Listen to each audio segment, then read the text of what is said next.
चल रहा महाभारत का रण, जल रहा धरित्री का सुहाग, फट कुरुक्षेत्र में खेल रही नर के भीतर के कुटिल आग। गलवर गए रे सुघर भूधर से लिए रक्त रंजित शरीर थे, जूझ रहे कौंतेय करण छम छण करते गर्दन गंभीर। दोनों रण कुशल धनुर्धर नर, दोनों संबल दोनों समर्थ, दोनों पर दोनों की अमोघ थी विशिष्ट दृष्टि हो रही व्यर्थ। इतने में सर के लिए कर्ण ने जेव देखा अपना निसंग, तर्कस में से फुंकार उठा कोई प्रचंड विषधर भुजंग। एक बार कृपा कर धनुष पर चढ़ सख तक जाने दो, इस महाशत्रु को अभी तुरंत स्पंदन में मुझे सुलाने दो। कर गमन वमन जीवन भर का संचित प्रतिशोध उतारूंगा, तू मुझे सहारा दे बढ़कर मैं अभी पार्थ को मारूंगा।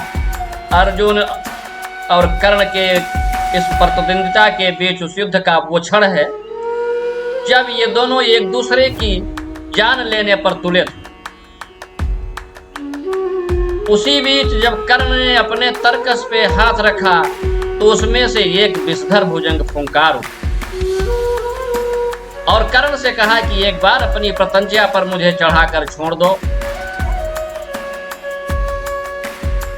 और ताकि मैं अर्जुन से अपना बदला ले सकूं। ये सर्प कौन था?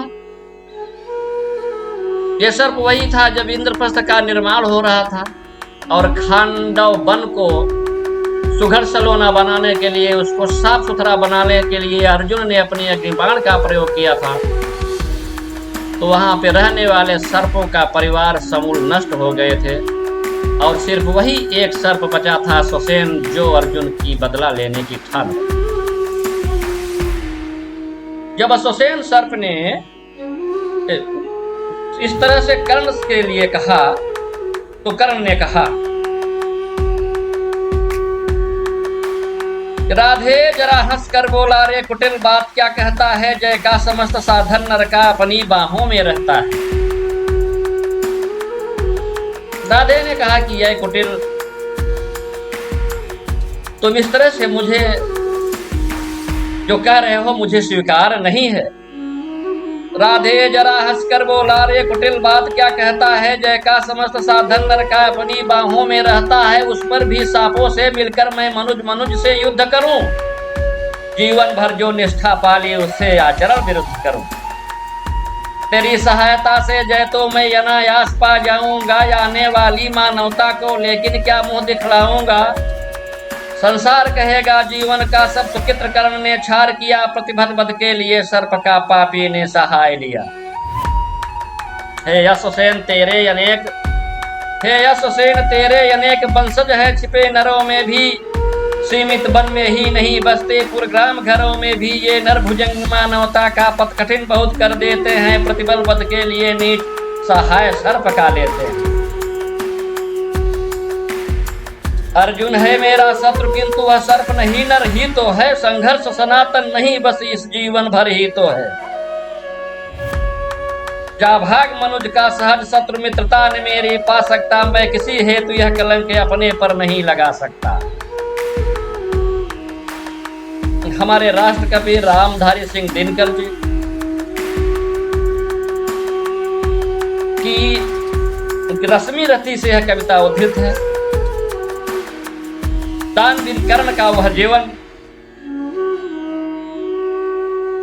वह सरल हृदय दृढ़ प्रतिज्ञ इतिहास बनाकर चला गया। पीढ़ियां सजोकर याद रखे मित्रता निभाकर चला गया। दानी ऐसा सागर जैसा दिखता नहीं किनारा है, कांटों को चुनकर गले लगा मोती ना उसे प्यारा है।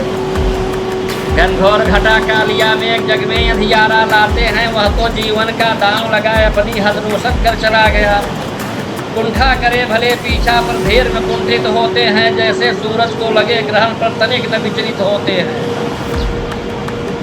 सौभाग्य रहा द्वापर युग का क्या फिर कलयुग में आएगा। सौभाग्य रहा द्वापर युग का क्या फिर कलयुग में आएगा। करनी ठीक नहीं कल की शर्माएगा, पछताएगा मानो सुमेर सी पर्वत की कील जो मतने की शक्ति रखता है। योद्धा थे बड़े और लेकिन वह स्वर्णाक्षर में नाम लिखा गया। बोला कर्तव्य है ईमान, बोला कर्तव्य है ईमान, जीवन तो आना जाना है। सर मेरा यह कभी झुके नहीं, इस पर ही दिल दीवाना है। है विधिना तेरी माया भी अद्भुत बहुमुखी अनोखी है, वह भी इस मही पर जाके पीड़ा पर पीड़ा ठेली है।